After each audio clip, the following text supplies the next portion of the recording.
Gereja Reformasi Indonesia, misioner dan kritis, melayani, menjawab dan memenuhi kebutuhan umat di segala abad.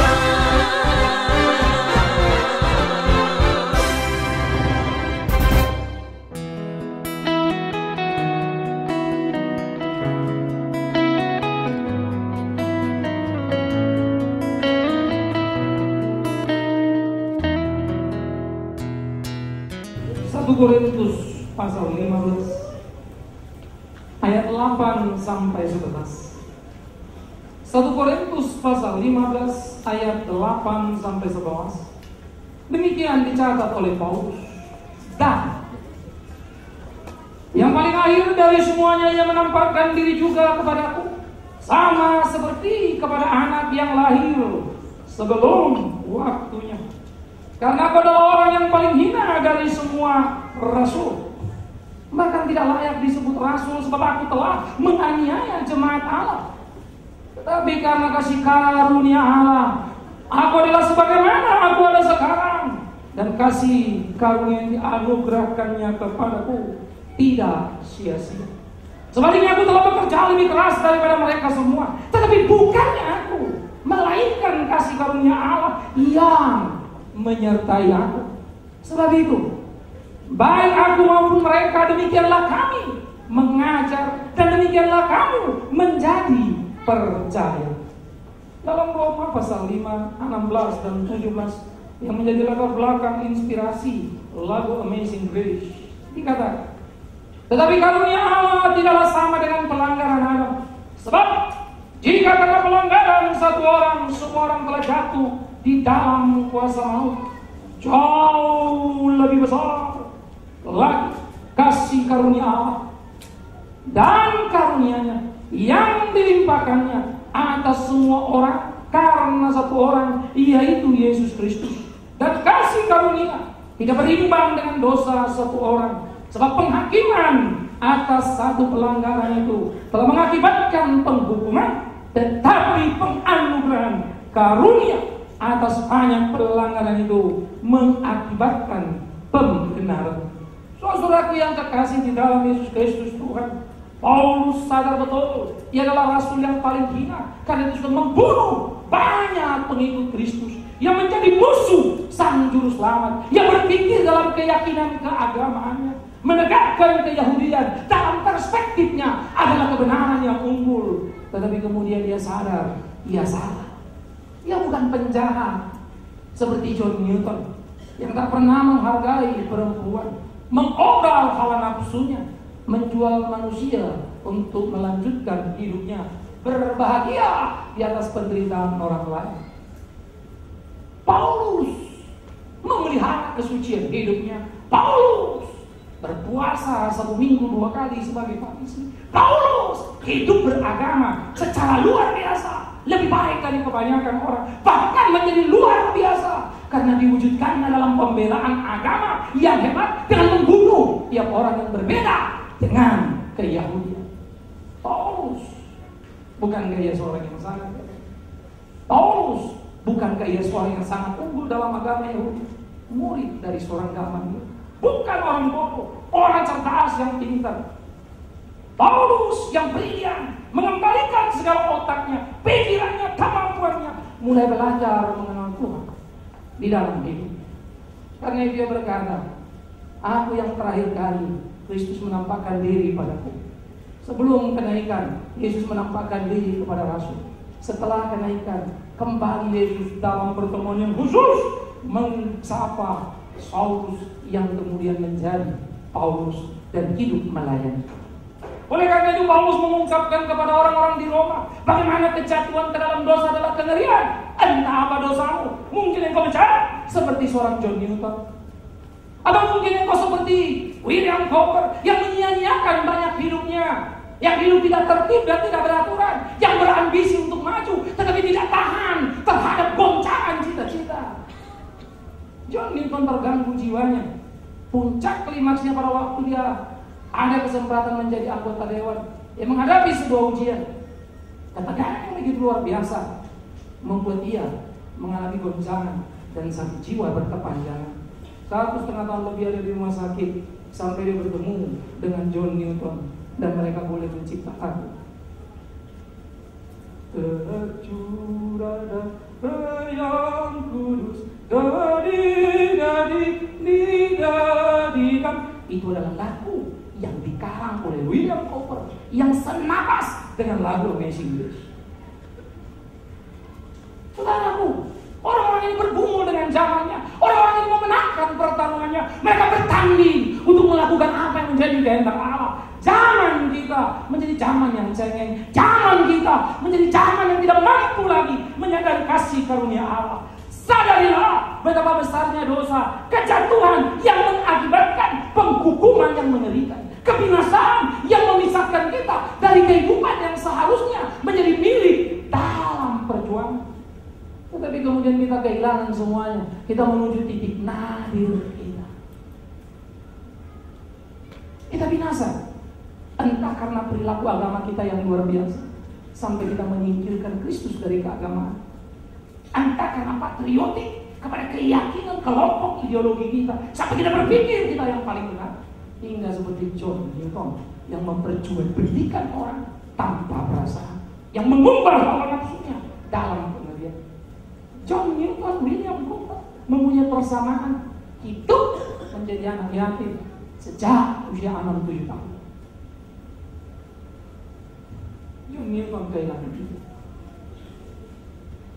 Sejak muda dia ada di kapal, bergaul dengan kelas yang nakal, membentuk seluruh kekacauan dalam kehidupan. Saudaraku yang kekasih, ia tergiring dalam arus yang menakutkan. Ia menjadi amat sangat berdosa. John. Sampai kemudian dia menemukan kesadaran, dia kembali, dia bergumul. Ini menjadi titik penting, menemukan kesadaran diri. Aku orang berdosa. Maafkan saya. Banyak kita jadi Kristen tanpa pernah menemukan titik akan keberdosaan kita. Kita beralih secara natural, kita beralih secara alamiah. Kita hanya berubah kegiatan dari tidak ke gereja menjadi ke gereja, dari tidak berdoa menjadi berdoa. Kita tidak mempunyai titik kesadaran di mana perasaan keberdosaan begitu hebat membuat kita berteriak, "Ya Tuhanku, terima kasih Engkau menolong." Ketakutan saya bagi orang Kristen, mereka beragama Kristen tanpa titik pertemuan yang sejati dengan Tuhan.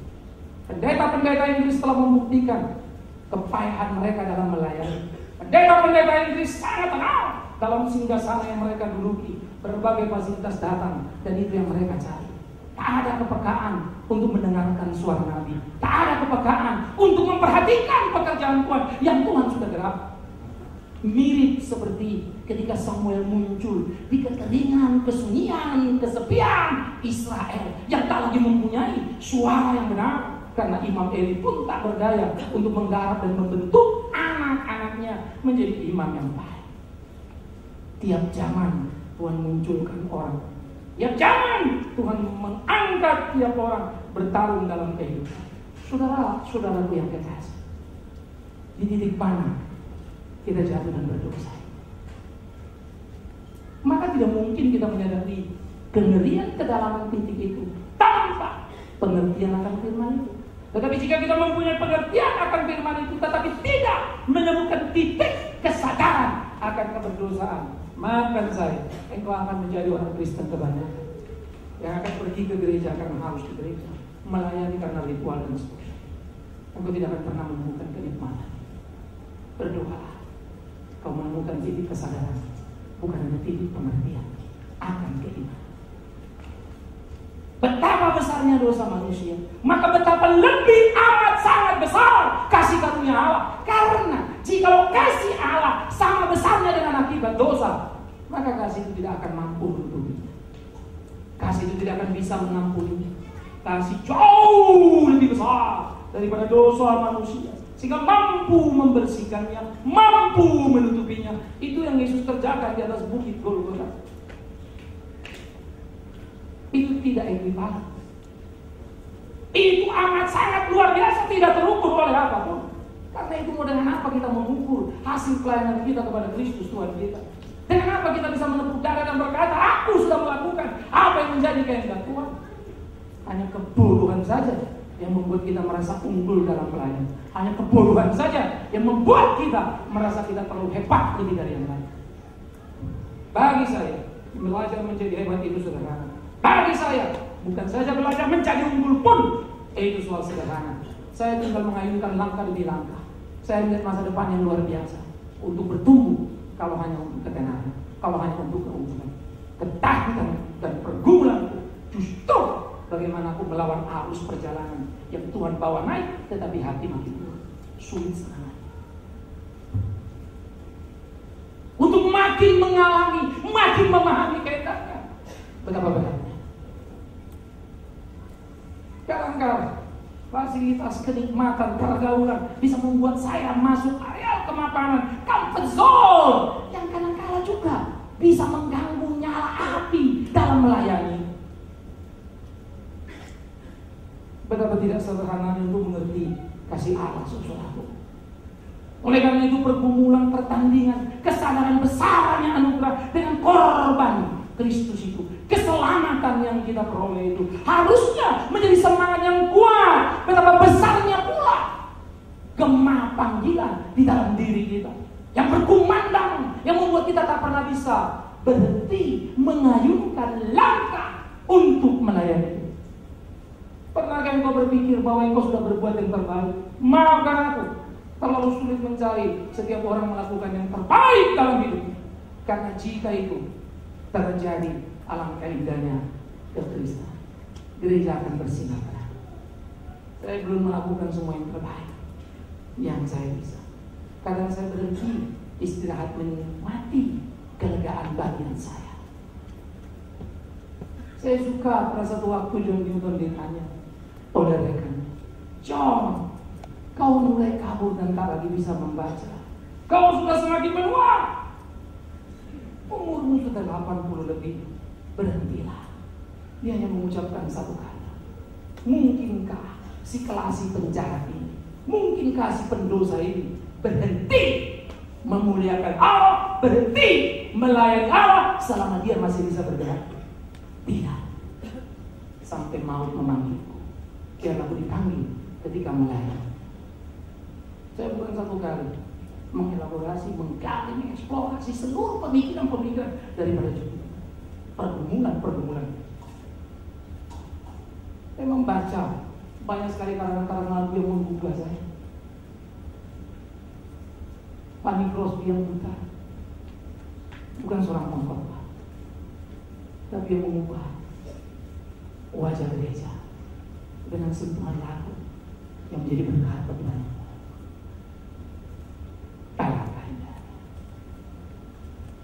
John Newton mempengaruhi zaman demi zaman hingga sekarang. Salah satu lagu yang paling banyak kreasi bagaimana menyanyikannya adalah lagu dari John Newton.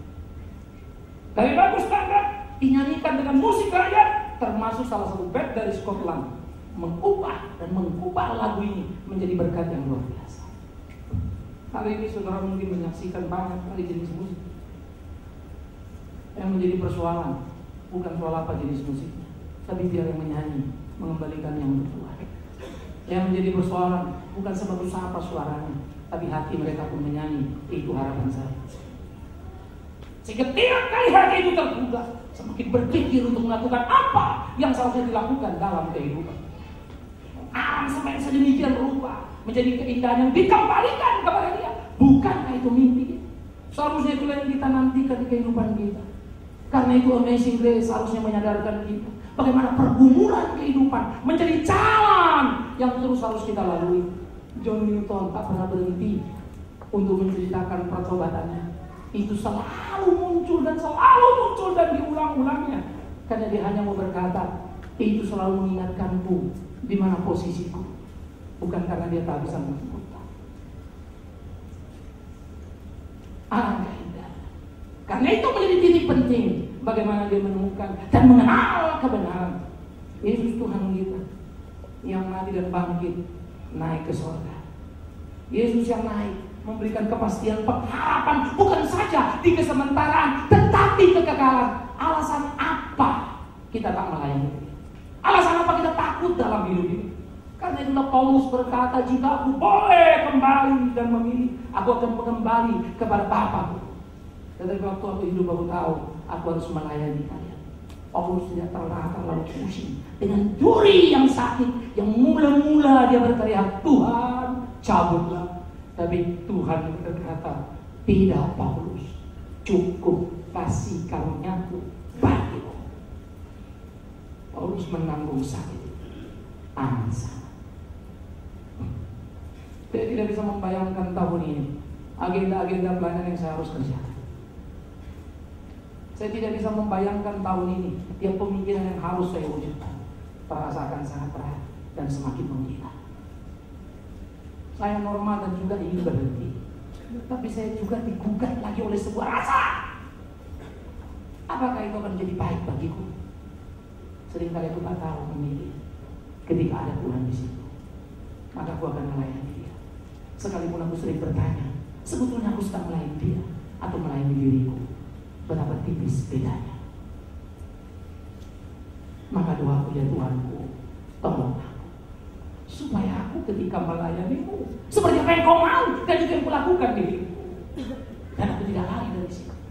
Saudara-saudaraku, Amazing Grace menolong kita kepada sebuah kesadaran pertemuan yang manis dengan Tuhan. Karena itu mari kita bertumbuh di dalam kebenaran, mengerti akan kebenaran, tetapi mari untuk kita menyadari dan berinteraksi dengan tiap kesadaran itu sendiri, dengan tiap pengertian itu. Saya tiap malam suka duduk dan diam atau sambil tidur berpikir, saya pasti akan pakai 35-10 menit. Ada yang ekstra saya akan lebih lama duduk diam. Saya membayangkan satu hari hidup saya apa gunanya, apa artinya. Malah saya berpikir, ada ini, ada itu, tapi kok kurang ini, kurang itu, dan seterusnya. Akhirnya saya hitung-hitung, saya kurang.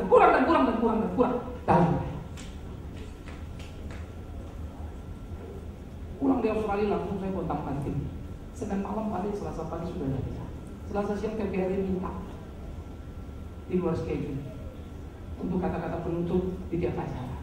Pak, tolong 5 kali shoot, 5 kali 3 menit. Namanya syuting, mana mungkin langsung 15 menit. Saya di kantor atau lagi pulang pergi. Lalu besok pagi saya mesti mengejar lagi rekaman untuk khotbah Jumat pagi. Lalu besok saya mesti ketik lagi 2 tulisan saya harus selesaikan dengan cepat. Karena deadline gak bermata. Bukan satu kali. Beberapa kali saya mengalami kadang-kadang seperti keubur-uburan, tersesat. Sepertinya waktu tidak lagi ada untuk saya. Tapi waktu semua selesai, baru saya tersadar ada yang berubah pada diri saya. Ternyata kemampuan menulisku semakin bertambah. Kemampuan berbicaraku semakin tingkat. Pemahamanku semakin tambah. Sebetulnya siapa melayani siapa? Maka tahulah aku, Tuhanku yang melayani aku. Waktu aku melayani dia, maka aku tidak bisa sombong. Karena toh akhirnya upah yang ku terima lebih dari apa yang ku lakukan. Sudah seharusnya aku melakukan karena dia menyelamatkan. Tapi heran, dia menambahkan atas apa yang aku kerjakan. Praise the Lord, is amazing grace. Maka kita akan menemukan amazing grace itu terus menerus dalam hidup kita, terus menerus. Maka kita harus bertanding, saudara, berpacu dalam hidup kita. Bukan sekedar untuk rasa urusan kecil, bukan sekedar untuk perasaan harga diri yang kosong, yang hampa, bukan sekedar untuk kebenaran dan pembenaran diri, tapi bagaimana kebenaran Allah dikumandangkan, pertandingan di jalan. Supaya kita semua bisa memainkan peran kita. Dan Amazing Grace bukan sekedar kisah, Amazing Grace bukan sekedar lagu yang kita tahu, tapi Amazing Grace adalah sebuah pengertian yang memenuhi seluruh pikiran, pergumulan kesadaran yang menguasai tiap hati kita, melahirkan sebuah gejolak yang besar, mendorong kita dalam melayani dia, sehingga kita mengalami pengalaman demi pengalaman pada waktu melayani Tuhan. Puji Tuhan. Itulah Amazing Grace.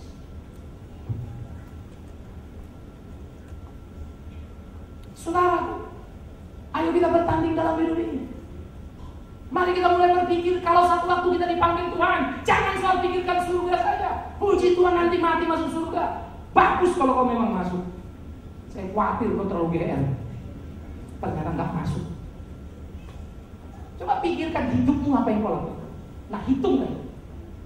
Tidak akan pernah perbuatan baik menyelamatkan, tapi tidak akan pernah orang diselamatkan tidak berbuat baik. Tidak akan pernah orang yang merasakan kasih Tuhan tidak melayani. Pikirkan mereka. Jadi kan kau masih berhitung tentang dirimu, ingat, engkau belum mengerti dia secara utuh. Mungkin pengertianmu sudah terlalu jauh, tapi tidak kesadaran, tidak pelayanan. Mahasiswa di sekolah teologi banyak kehilangan arah karena terlalu penuh dengan pengetahuan, tapi miskin dalam pengalaman dengan Tuhan. Mereka menjadi pendeta yang monoton, melakukan rutinitas dan selalu banyak bicara urusan-urusan fasilitas. Api yang menyala tak lagi ada di dalam batinnya. Masakan dia Allah tak bisa mencukupi apa yang menjadi kebutuhan kita yang melayani dia? Saya tidak percaya. Amazing grace pasti terjadi. Entah berapa kali, berkali-kali saya selalu berteriak, hei saudaraku yang kekasih, ayo hidup baik-baik di hadapan Tuhan. Hai pengurus, baik-baik layani Tuhan. Kami bertanding dalam keluarga kami supaya keluarga kami boleh menjadi saksi. Ini pertandingan kami, ini bisnis kami. Kehormatan bagi saya kalau istri saya tahu melayani. Kehormatan bagi saya kalau anak-anak saya tahu melayani. Itu pergumulan kami. Mimpiku, doaku hanya satu, di matiku kiranya anak-anakku melayani dia, Tuhan yang kulayani. Karena aku akan merasa ada sesuatu yang hilang dalam hidupku kalau itu tidak terjadi. Amazing grace. Masa iya Tuhan tidak mampukan kita? Hari ini kau punya kesulitan, percaya Dia akan membawa kau keluar dan menghadapi. Karena percaya kepada Kristus tidak sia-sia. Perubahan terjadi. Ada yang kau nikmati yang nyata dalam hidupmu saudara. Karena itu mari bertanding, mari bertarung, jangan berhenti. Saya tidak tahu anak-anak saya jadi apa nanti, tapi saya selalu berdoa supaya mereka jadi pelayan Tuhan yang sungguh. Anak saya harap tahu dan memikirkan ini. Yang pertama, sekolah musik ambil fokus. Saya harap hari ini dia bisa lihat dan bisa merasa. Satu waktu dia perlu harus melakukan semuanya,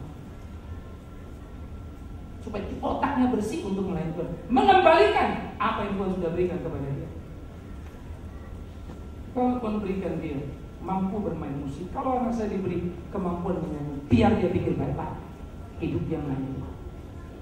Saya orang tuanya tidak pernah terlalu berharap kepada anakku ia akan memberikan rumah untukku. Bukan. Saya tidak terlalu bermimpi dapat mantu yang kaya. Siapa yang Tuhan kasih, asal itu takut Tuhan, saya akan merestuinya. Tapi kalau enggak, pasti pusing.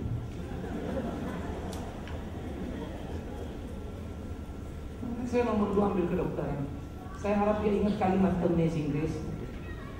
Istri saya waktu dia dites, dia bilang, tanya, kenapa ibu mau jadi dokter? Saya pergi ke Kalimantan ikut pelayanan apa? Saya lihat banyak orang yang susah. Saya ingin jadi dokter. Dia cuma pilih satu, hanya mau berat kami membiayai. Cicilan terus 125 juta hanya untuk uang pangkal. Tapi kemudian semua selesai. Saya pun tak mengerti, tapi sudah Tuhan. Maka saya mengingatkan pada dia, amazing grace, bertarunglah, selesaikan kuliahmu tepat waktunya, dan layani dia. Suntik orang bukan untuk uangnya,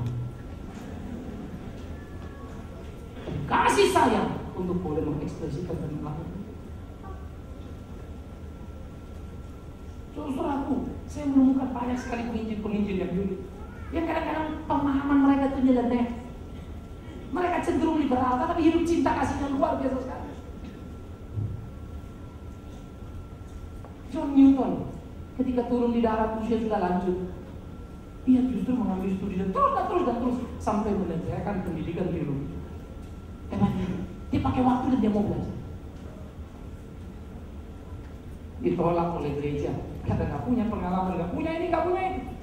Gereja tidak bertanya tentang pertobatan. Maka hari ini kita perlu pikir baik-baik, berjalan. Anak saya yang paling bontot dalam KKR di Kalimantan, dia berkata, kalau sudah besar mau jadi hamba Tuhan. Di kamar saya tanya, kenapa kau mau jadi hamba Tuhan? Karena aku mau melayani Tuhan. Ingat satu kalimat, jangan kau lihat aku, karena Bapak melayani sudah dalam posisi yang cukup panjang perjalanan. Kalau bisa pergi, ada ini ada itu, karena saya sudah banyak bergaul.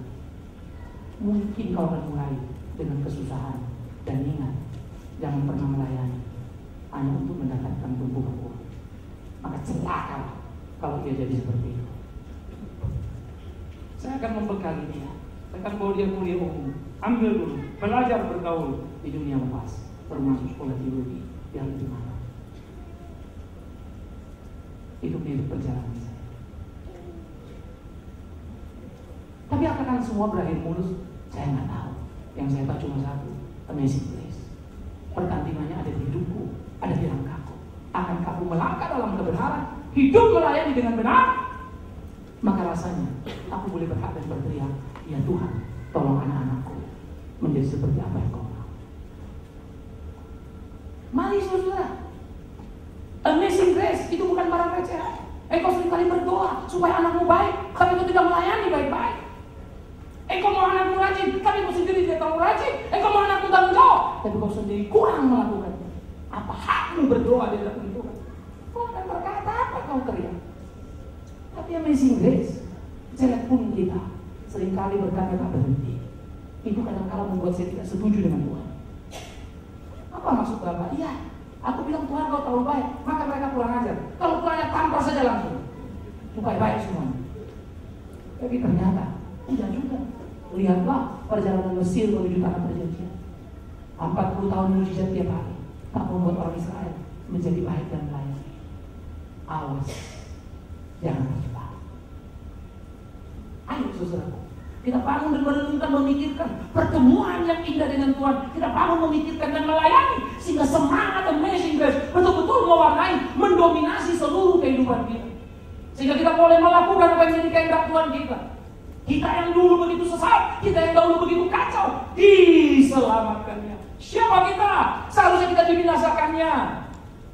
Seharusnya kita tidak hidup dalam kehidupan ini. Maka kalau dia memberikan kesempatan, ingatlah, itulah pelayanan. Sehingga pelayanan di dalam hidup panggilan atas amazing grace adalah kesempatan yang Tuhan berikan untuk mengucap syukur padanya. Celaka orang Kristen yang tidak melayani Tuhan, karena dia adalah orang yang tidak tahu berterima kasih kepada Tuhan. Perhatikan kalimatku baik-baik. Kalau selama ini kau hanya menjadi anggota gereja, datang, pulang dan pergi, dan itu hanya hidup, dengar kalimatku. Bagaimana kau bisa menegakkan kepala, menjawab panggilan Tuhan? Layani ini. Entah apa pelayananmu, silakan pikirkan sendiri. Silakanlah di gereja dipuji Tuhan, di luar silakan.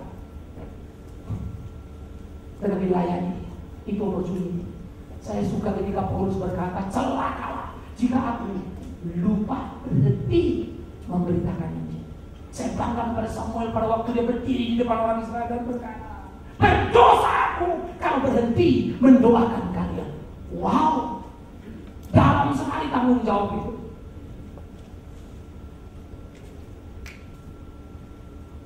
Hidup tidak sederhana. Kita mau semua mulus. Hidup tidak selalu sederhana. Kita mau semua kerjasama, tetapi tidak selalu sederhana. Selalu ada persoalan datang, ada persoalan. Kadang kita sudah mau memikirkan satu proyek, ada lagi masalah, ada lagi masalah, ada lagi masalah, ada hal ini, ada hal itu. Seringkali kita akan sama. Saya tipe orang yang kalau kemudian ada ini ada itu, oke itu capek saya. Kita layani apa yang harus dilayani, lakukan. Tapi orang bilang kamu salah, biar saya berlakukan apa yang harus saya lakukan sehingga dia tahu saya tidak seperti itu. Saya sudah terlalu capek bicara pada mereka. Saya jadi duduk melakukan apa yang Tuhan mau. Jemaatku, lihatlah aku, beritahu di mana sana. Tapi tolong, jangan kau suruh aku seperti apa yang kau mau. Bisa mati berdiri ya. Satu minta masuk Bapak, lembut dong, Bapak lindung, jangan minta yang begitu-begituan. Bapak jangan terlalu cepat jalannya, pelan-pelan dong. Jangan kau ribut, gak beres kerjaanku gara-gara. Tapi kalau ada yang salah, saya mulai bikin uang melulu. Ada yang salah, saya kok maunya ini, maunya ini, beritahu. Saya ternyata bukan suami yang baik, tegur. Saya ternyata bukan orang tua yang bijak, tegur. Saya ternyata bukan pendeta yang bertanggung jawab, tegur. Maka engkau menolong aku. garis jalanku. Tapi ini Tuhan yang hidup. Mari kita mulai belajar menyadari Amazing Grace dengan menggunting tiap kata yang tidak ada gunanya. Bertikat. Mari kita lakukan yang terbaik. Saya kira bicara tidak cocok. Siapa di antara saudara berpuluh tahun jadi suami istri sekarang sudah cocok banget? Dan tidak pernah ribut lagi. Kalau kau angkat tangan pasti kau bohong. Jadi jangan angkat tangan. Saya suami istri juga sering itu.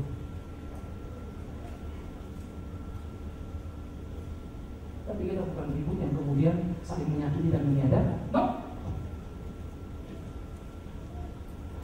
Kemarin saya cek video cek ini di kantor sampai jam 6. Lalu saya bilang, cepat tuh lagi. Saya juga sempat tanya, tunggu dulu saya kerja bukan main-main.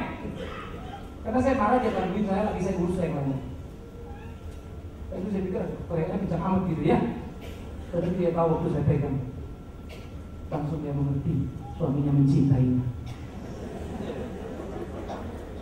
Karena memang langsung dia diam gak jawab sih. Ya biasanya dulu mah dia jawab, pasti paham. Dia diam. Dia tahu. Saya teriak seperti itu bukan karena saya kejam dan bengis dan menyakiti. No, saya pun sadar. Sebetulnya saya tidak perlu seperti itu. Tapi waktu lagi kubur ini lihat ini dan itu lihat ini telepon sama apa yang perlu diedit karena waktu jelas ini semua. Kadang-kadang kita lagi high pressure begitu ya. Maka istri kerjanya itu paling penting untuk berjiwa malaikat mengetahui kebutuhan Tuhan. Karena kerjanya tadi semua emosi kadang-kadang gak karu-karuan cenderung membuat kita salah. Maka istri itu wah amazing grace, indah ya. Jadi jangan bayangkan amazing grace itu kau sudah mati dan bangkit lagi. Kau lumpuh dalam amazing grace. No, you come. 10 orang kusta, 10 sembuh, cuma 1 yang ke surga. Sembuh tidak sama dengan ke surga. Ingat itu baik-baik. Tapi melayani, mengerti ya. Ayo semua kita bangun, kita buka mata kita dan kita sadar sepenuhnya betapa hidup kita sudah dilimpahkan kasih karunia yang besar. Padahal kita harus melayani. Maka saya selalu berteriak, engkau lakukan. Ini pertandingan kita. Saya akan berkata hidup memang tidak mudah, hidup berat, sulit. Tapi kita mesti bertanding. Jangan berhenti. Jangan berhenti. Dan sekali jangan pernah berhenti. Ayunkan langkahmu. Kau tidak tahu apa yang ada di depan. Tapi jangan pernah berhenti melayani Tuhan. Tuhan akan tolong menyelesaikan satu persatu persoalan. Saya tidak hanya mengurus urusan gereja, ada urusan nikah. Maka saya kadang-kadang kalau teman-teman gereja tak berhenti, urusan saya bukan cuma satu, saya sedih. Kita pikirkan sekolah yang baru sudah tidak. Saya bukan cuma pikirkan itu, pikirkan pelayanan terakhir kita. Saya mesti rekaman, lihat TV seminggu sekali, ya radio seminggu sekali. Buat yang mau saya kasih cukup tegang di beberapa waktu itu. Saya butuh orang yang duduk di samping saya. Saya butuh orang yang mau membantu saya. Tapi memang susah cari orang yang punya waktu untuk saya. Karena waktu mereka untuk uang. Dan mereka beri uang pada saya. Saya suka rasa sedih juga. Bukan uangmu. Kasih uangmu untuk melayani Tuhan saja. Waktu. Amazing. Layani Tuhanmu. Maka itu akan indah dalam hidup kita. Oleh karena itu mari kita lewati hari-hari kita. Mari kita jalani perjalanan kita. Jangan bicara krisis kepada saya. Amazing Grace sekolah di Kalimantan dimulai tahun 2000. Pembangunannya waktu krisis lagi masih amat sangat berat. Tapi punya pernah uang bayar yang harus tertunda 250 juta tidak bisa bayar pada pemerintah karena ada orang janji, tapi kemudian janjinya tidak diwujudkan padahal kita pegang janji. Sampai saya telepon satu orang, pinjamkan uang. Saya orang yang gampang untuk telepon banyak orang, dikirim 250 juta yang susah mengembalikan karena saya nggak punya. Nah yang janji tak ada. Mau dipuji Tuhan. Kami melayani dengan hati tulus, tidak mengambil sepeser pun, termasuk untuk ongkos jalan. Semua kita biaya sendiri. Orang yang janji telepon kemudian minta maaf. Pak, besok dikirim, lalu dikirim. Janji 100, kirim 300. Rupanya Tuhan bikin dia lupa supaya cuti dan mendapatkannya. Saya tak ngerti saya. Oh my God. Lalu satu orang tinggi lagi, 15,75, pokoknya jadi 75 juta. Pada waktu itu kursus rupiah dari $10 cek jelas. Ngomong selesai. Akhirnya kami ngomong, kopi saya amazing please. John Newton mendapatkan dalam porsinya, aku menemukan di porsiku, dan engkau akan menemukan itu di porsimu. Karena Tuhan juga sama mengasihi kita semua. Amin. Karena itu ambil kesempatan itu, jangan lari, ada di situ. Kalau engkau boleh melayani, lakukan yang terbaik. Kalau engkau boleh terima Tuhan, lakukan yang terbaik. Apapun. Seringkali kita mau melakukan yang terbaik, tapi situasi tidak baik, yang kita dapat sudah tidak baik. Tapi saya akan berkata, menjadi tidak baik kalau kamu menjadi kecewa dan kehilangan bahagia kamu. Iya, yang pertama. Dan Amazing Grace jadi milik. Maka kesempatan itulah kita. Dan pelayanan kesempatan yang mendatangkan kehormatan. Terhormat orang yang melayani Tuhan. Tapi celakalah mereka yang meninggalkan pelayanan. Celakalah mereka yang menodai motivasinya sehingga melayani untuk keuntungan diri. Itu ditegur oleh Paulus dengan keras. Mari kita layani Tuhan dengan baik-baik. Mari kita lakukan apa yang menjadi kehendak Tuhan kita di pergumulan hari-hari kita. Amazing Grace. Perjalanan gereja ini Amazing Grace. Saya bersyukur karena saya dari sini. Pembangunan di Salemba Amazing Grace. Dapat. Terus sudah habis 3,5. Udah selesai tak belum, masih ada 1,5 lagi yang belum dibayar. Dari mana duitnya? Gak tahu, saya cuma ngambil itu. Yang saya tahu, saya layani Tuhan saya. Pasti dia akan cukupkan dengan sana. Saya belum ngerti mana. Satu orang datang mau bikin malam dana untuk nikah, kita bikin. Tapi prinsip yang kita tanamkan, tidak peduli berapa orang datang dan mau kasih uang. Prinsip pertama, kita bikin ini karena ada sponsor. Saya sediakan 300, saya bayar semua. Orang kemudian, prinsip cuma satu, orang tahu yang kita kerjakan. Berapa uang tidak ada target. Saya tidak suka bikin malam dana yang punya target. Mau dapat uang berapa? Biar orang tahu. Kalau dia mau kasih, pasti Tuhan berkata. Kalau tidak, Tuhan tidak miskin untuk mencukupkan. Tuhan punya banyak tangan untuk melakukan perkara itu. Maka jangan engkau takut dalam hidupmu.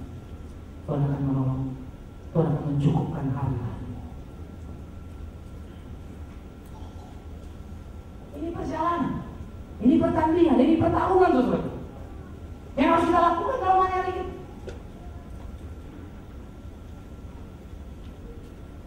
Mau apa yang kita hitung? Dia sudah mengampuni dosa kita. Mau apa yang kita hitung? Dia sudah menebus semuanya. Mau apa yang kita hitung? Dia akan memberikan kesempatan bagi kita untuk melayani. Mau apa lagi yang kita hitung? Dan kita terhormat kalau melayani Dia. Karena itu mereka dan rubahlah seluruh sikap hidupmu. Layani Dia. Lalu besar kasihnya. Apa pekerjaan? Engkau dosen, berdoalah jadi dosen yang the best. Berdoalah jadi dosen yang penuh cinta kasih. Berdoalah jadi dosen yang mengajar dengan hati. Dan berharap mahasiswa bisa melihat engkau menjadi model yang baik. Apapun yang sedang kau kerjakan, apapun pekerjaanmu, jadilah saksi. Maka saya percaya Tuhan akan menolongmu dan engkau akan mengerti Amazing Grace.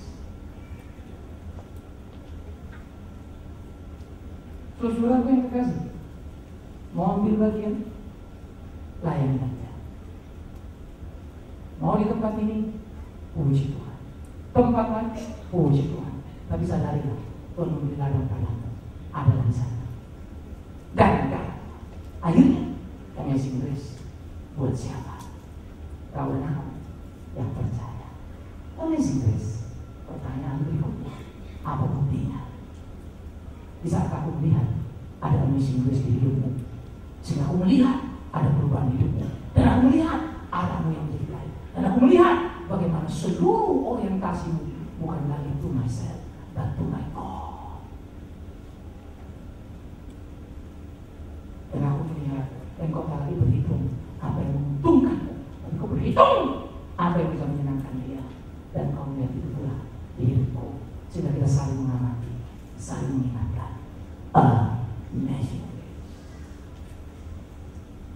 Camkanlah, pikirkanlah, celaka engkau jika engkau tidak memberitakan Injil. Berdosa engkau jika engkau berhenti berdoa supaya hidupmu benar di jalan Allah. Berbahayalah hari-harimu kalau kau hanya menjalaninya untuk hidupmu. Setan sedang menantimu. Berbahagia engkau kalau engkau layani kasih Tuhan. Tentukan sikapmu, ambil pelayanan. Jangan jadi penggembira saja, jangan jadi penonton saja. Engkau tidak akan ada dalam pertarungan. Jadi petarung ada di dalamnya. Tuhan memberikan kita amazing grace untuk kita bisa lihat, kita bisa nikmati. Maka saya percaya semua kita akan memainkan peran kita dengan luar biasa. Seorang ibu berkata pada saya, Pak, saya sudah tua, saya bisa apa? Pertama, ibu bisa mendoakan saya supaya saya tetap sedia membantu.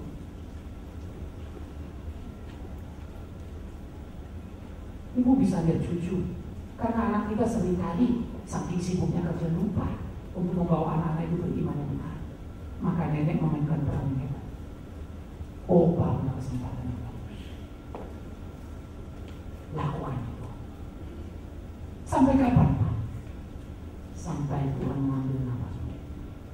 Selagi kau hidup, mungkinkah kau bisa berkata, sudah selesai Tuhan, sudah pensiun. Maafkan aku. Kerja bisa pensiun, melayani dia tidak. Jabatan kependeritaan bisa berakhir, tapi melayani dia tidak akan berakhir sampai di sana pas kita yang berakhir. Maka akhirnya saya ingin mengatakan sekali lagi, bersyukurlah pada dia. Tuhan baik yang memberi aku kesempatan sakit jantung. Tuhan baik, dia beri aku kesempatan ganti bed. Tuhan baik, dia membuat aku tidak bisa kerja terlalu capek, karena semua itu membuat aku jadi rindu dan pengen sekali, tapi seringkali tak mampu. Maka Tuhan baik, dia mengajar aku bahwa aku boleh melayani dia. Itu pun kemurahannya. Kalau hari ini dia menghentikan detak jantungku, mudah lagi. Tapi itu pun Tuhan baik, karena itu berarti aku dipanggilnya menghadap pada dia. Maka hidup amazing grace. Nggak ada yang salah. Yang salah adalah kalau aku berdiri tidak untuk dia. Yang salah adalah kalau aku melayani hanya untuk diri. Yang salah adalah kalau aku ke gereja hanya memenuhi panggilan keagamaan saja. Yang salah adalah kalau aku tidak mau tahu, tidak mau terlibat, tidak mau pusing, tidak mau capek, aku hanya mau tenang untuk diriku. Maka ingatlah, engkau orang yang celaka. Jangan lagi lakukan.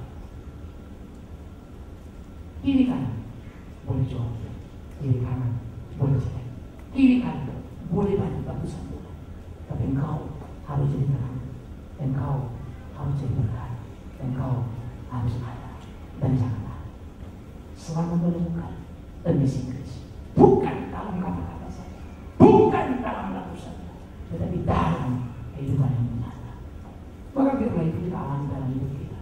Biar itu menjadi milik para pemusik, biar itu menjadi milik anak-anak kita yang menyanyi dengan suara yang luar biasa. Amazing grace. Karena kematian satu orang Kristus menghapuskan banyak pelanggaran. Aku yang hina, aku dipanggil. Maka hidupku bukan aku lagi, tapi Kristus yang hidup di dalam. Hidup ini kujalani dalam iman percaya kepada Dia. Maka bagiku hidup adalah Kristus dan mati adalah keuntungan. Dengan semangat Rasul Paulus menginspirasi kita. John Newton 18 menginspirasi kita, dan lainnya kita menginspirasi orang di sekitar kita, istri, suami, anak-anak, teman-teman sebaya. Tangkap kesempatan